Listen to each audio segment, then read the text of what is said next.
Chicago's top cop says the officer who shot and killed Officer Krystal Rivera is dealing with difficult emotions, and he's urging the public not to draw conclusions about how Rivera died.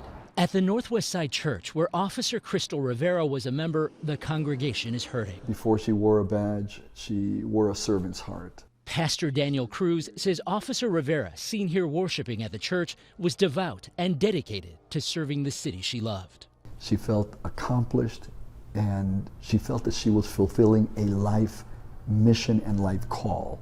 But it all came to an end Thursday night when police say the 36-year-old Rivera was unintentionally shot and killed by a fellow officer inside a Chatham apartment.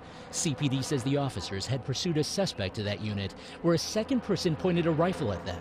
Police say only the officer's weapon was fired.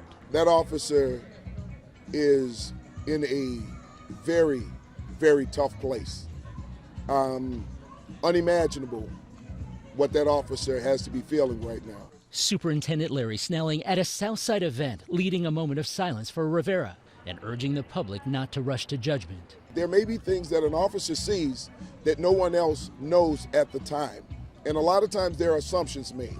And we don't want to assume anything. This is why we always gather the facts. Though national numbers on so-called friendly fire or blue-on-blue deaths are hard to come by, the National Law Enforcement Officers Memorial Fund says from 2020 to 2024, of the 273 firearms-related officer deaths, only 8 were categorized as inadvertent or accidental shootings, less than 3%. A blue-on-blue shooting can happen, and unfortunately, it happens more than it should.